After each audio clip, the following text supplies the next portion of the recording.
ازاي تخشع في الصلاة بكل سهولة؟ رقم واحد، حول الصلاة لمشاعر. يعني ما تبقاش الصلاة في حياتك انك عامل زي الروبوت، اول لما بتسمع الاذان بتروح تصلي. اتعودت على كده، الصلاة بقت روتين، بروح اصلي وخلاص، لدرجة انك ممكن مع الوقت توصل تقعد تقول هو انا صليت الظهر ولا ما صليتوش، مع انك صليته. هو ده اللي بيأذن العصر ولا المغرب؟ التيه ده خليت انت الصلاة روتين.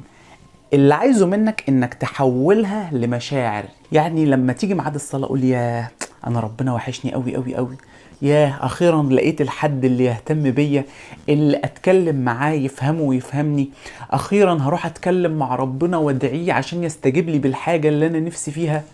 شايف؟ لما تحول الصلاه لمشاعر هتدوق طعم مختلف ليها. ليه؟ لان في الفتره بتاعت الصلاه دي انت بتعيش مشاعر كبيره قوي، انت بتخرج بره الدنيا تماما، انت بتنفصل تماما عن الدنيا. ليه؟ لان انت رايح بقلبك.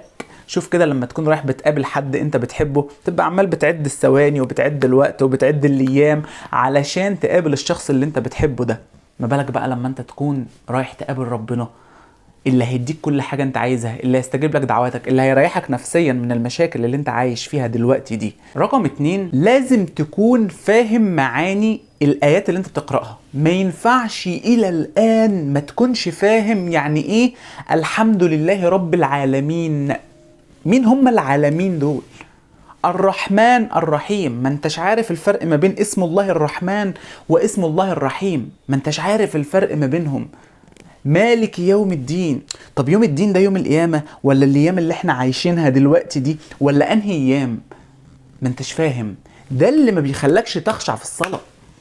المغضوب عليهم ولا الضالين دول انت ما تعرفش هم مين، ومين اللي ربنا قال ان هو هيغضب عليهم، ومين اللي ربنا قال ان هم ضالين. انا ما اعرفش، انا بصلي وخلاص، انا بردد وخلاص. ده اللي بيخلي روح الصلاة تضيع، اللي هو الخشوع. ما انتش فاهم. وعلى فكرة انا مش هقولك يعني ايه العالمين ولا هقولك الرحمن الرحيم، انا عايزك انت تدور. لو انت فعلا عايز تخشع في الصلاة هتروح وهتدور علشان تدوق لذة طعم الصلاة. ما ينفعش إلى الآن ما تكونش فاهم المعاني دي، لأن أنت لو فاهم المعاني دي هتغير في نفسيتك وهتغير كمان في حياتك. رقم 3، استشعر كلمة الله أكبر. عارف يعني إيه الله أكبر؟ اللي احنا بنقولها في الصلاة دي أنت بتقولها في الصلاة أكتر من 24 مرة. الله أكبر، وبعد كده بتقوم وتسجد الله أكبر الله أكبر الله. الصلاة كلها كلمة الله أكبر. يعني إيه الله أكبر؟ يتجسد جواك وجوه نفسيتك كده إن الله أكبر من كل شيء. مفيش يا رب حد كبير جوايا غيرك أنت يا رب.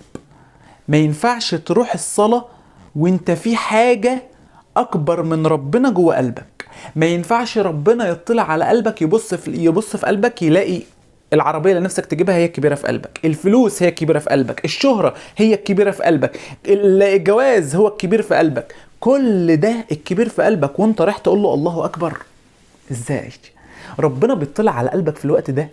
ما ينفعش ربنا يبص في قلبك يلاقي في قلبك حد أكبر منه هو. فاستشعر الله أكبر الله أكبر دي وانت بتقولها لازم تبقى مالية كيانك، لازم تبقى حاسسها قوي قوي قوي وانت بتقولها. مشاعرك كلها كده بتقول يا رب انت الكبير في قلبي. وده هيبان في حياتك لما تيجي تتعامل مع الناس، مش هتبقى خايف. ليه؟ ربنا هو الكبير. لما تطبق ال3 حاجات دول هتبص هتلاقي للصلاة طعم تاني خالص خالص خالص، وهتخشع فيها بكل سهولة.